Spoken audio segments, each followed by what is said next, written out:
Dear students, इससे पहले आपको याद होगा कि हमने कुछ फ्रेजेस सीखी थी कुछ स्ट्रॉन्ग सेंटिमेंट्स को एक्सप्रेस करने के लिए।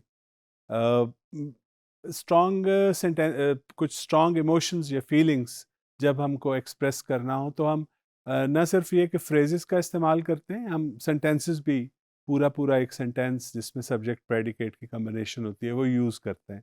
और टिपिकली उसके साथ दो वर्ड्स व्हाट और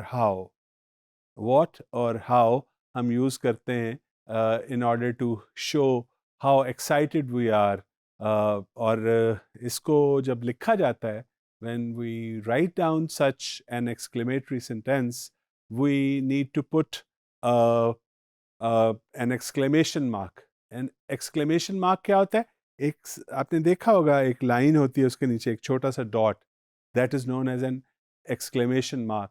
तो जब ऐसा सेंटेंस लिखा जाता है तो उसके एंड के ऊपर हम फुल स्टॉप नहीं डालते। जनरली तो हर सेंटेंस के एंड पे फुल स्टॉप डाला जाता है, लेकिन जो एक्सक्लेमेटरी सेंटेंसेस होते हैं उनके एंड के ऊपर हम साइन ऑफ एक्सक्लेमेशन डालते हैं, which is a small line, straight line with a dot at the end, एक सीधी लाइन और उसके नीचे एक नुक्ता।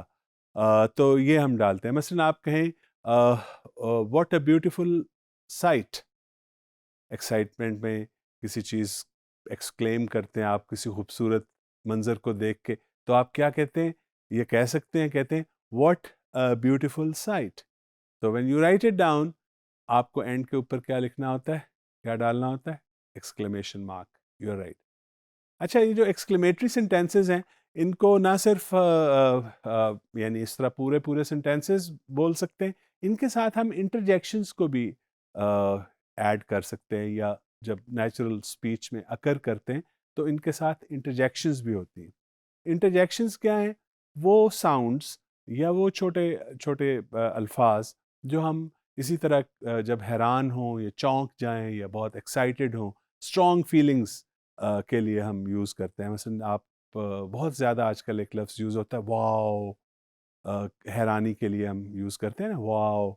तो अगर इस तरह का आप कोई यूज़ करना चाहें, मसलन wow what a beautiful mountain scenery, अगर आप कहना चाहें तो वाओ भी कहें और व्हाट अ ब्यूटीफुल सीनरी भी कहें, लिखना चाहें तो फिर आप दो तरीके हैं आपके पास। आप या तो वाओ और उसके बाद कॉमा लगाइए और फिर लिखिए what a beautiful mountain scene या सीनरी, और एंड के ऊपर एक्सक्लेमेशन मार्क डाल दीजिए, या वाओ के बाद भी एक्सक्लेमेशन मार्क डाल दीजिए और जो what a beautiful mountain scenery है उसके बाद भी एक्सक्लेमेशन मार्क लगा दीजिए।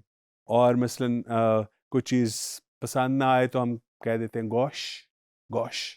तो आप कहना चाहें तो कह सकते हैं gosh what a terrible movie. कोई मूवी आपको पसंद नहीं आई, आप देख रहे थे, आपने कहा gosh what a terrible movie, तो इसमें भी गॉश के बाद भी आप सेमीकोलन आप लगा सकते हैं एक्सक्लेमेशन मार्क, और या आप कॉमा लगा दें और एंड के ऊपर लगा लें। एंड के ऊपर तो बहरहाल एक्सक्लेमेशन मार्क ज़रूर आता है।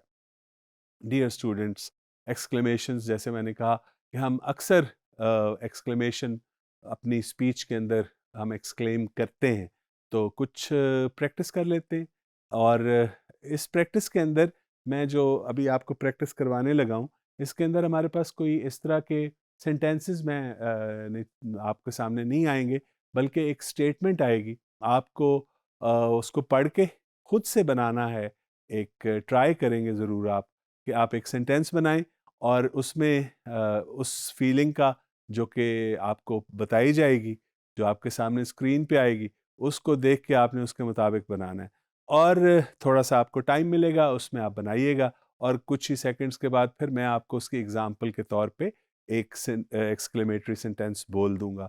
That exclamatory sentence, as I told you, should have, जो आप बनाएंगे उसके अंदर व्हाट और हाउ को ज़रूर इस्तेमाल कीजिएगा। व्हाट और हाउ इस्तेमाल करना नहीं भूलना। नोट डाउन करना शुरू कर दीजिए। आई एम श्योर आपके पास इस वक्त आपकी नोटबुक खुली हुई है, pen, marker, pencil, whatever writing material, writing tool that you use is in your hands.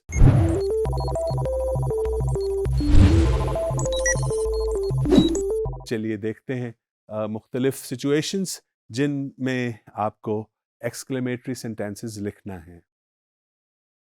तो देखिए, सबसे पहले आपने सरप्राइज की feeling, strong feeling of surprise, इसको आपने एक्सप्रेस करना है।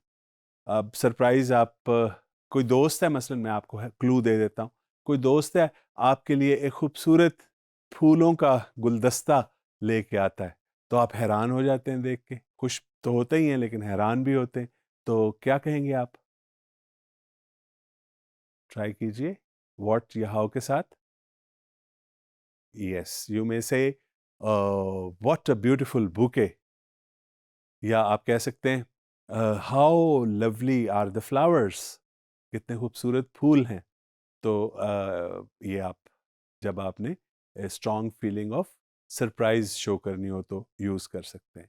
इसके अलावा if you want to talk about a strong feeling of approval और सपोर्ट, किसी को सपोर्ट करने के लिए या जो वो कर रहा है और आप को पसंद आया और आप चाहते हैं कि आप वो करता रहे, तो आप कैसे एक्सक्लेम करेंगे? ज़रा कोशिश कीजिए, take a few seconds.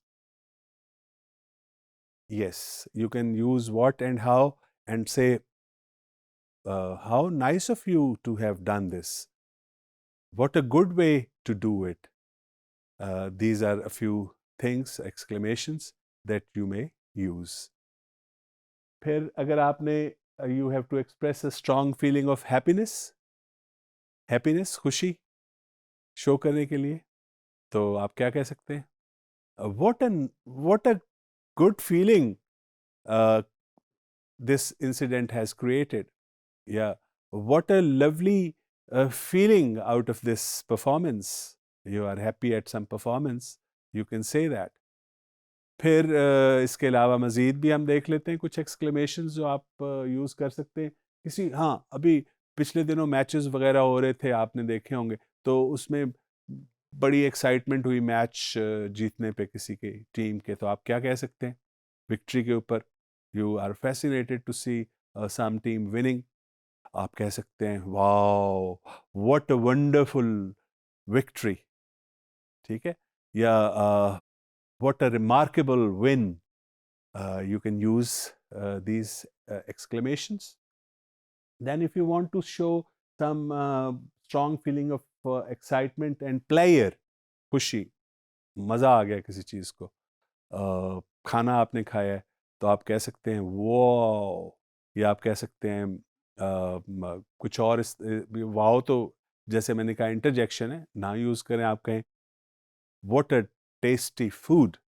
What generally हम काफ़ी यूज़ करते हैं एक्सक्लेमेशंस के अंदर, what good flavour, what delicious delight, इस तरह की आप strong feelings of player show कर सकते हैं। फिर अफसोस का इजहार भी स्ट्रॉन्ग फीलिंग, उसमें भी sometimes you feel great sorrow for someone, तो आप कह सकते हैं what a great loss, what a great sorrow, what a sad incident, how terrible it must be feeling, etcetera. फिर लॉस के लिए भी मिलता जुलता, सॉरो के साथ का अगर आपने लॉस के लिए, तो आप कह सकते हैं what a great loss, what a bad incident, और what an unfortunate thing to have happened, etcetera. आप नोट करते जाइए साथ साथ। और आखिर में देखिए कि अगर आपने किसी को गुस्से में एक्सक्लेम, वैसे गुस्सा करना नहीं चाहिए, लेकिन इंसान है, ह्यूमन बीइंग है, उसको गुस्सा ज़रूर आता है कभी, या रिफ्यूज़ करना होता है तो कह देते हैं ना व्हाट नॉनसेंस, जनरली ये सबसे पोलाइट है, और मेरा ख्याल है इतना ही काफ़ी है। इससे ज़्यादा रिजेक्शन और एंगर आपको नहीं दिखाना चाहिए। किसी चीज़ को आप इतना भी कह दें व्हाट नॉनसेंस, तो सुनने वाले को अंदाज़ा हो जाता है that the speaker is not happy with what is being said और being talked about. Dear students, आपने देखा कि किस तरह हम अपनी स्ट्रॉन्ग फीलिंग्स को, इमोशंस को, चाहे खुशी के हों, चाहे गमी के हों, चाहे दुख के हों, चाहे तकलीफ़ के हों, चाहे एक्साइटमेंट के हों या खुशी प्लेयर के हों, उनको हम एक्सक्लेमेटरी सेंटेंसेस के साथ कैसे उनका इजहार कर सकते हैं और कैसे उनको लिख सकते हैं।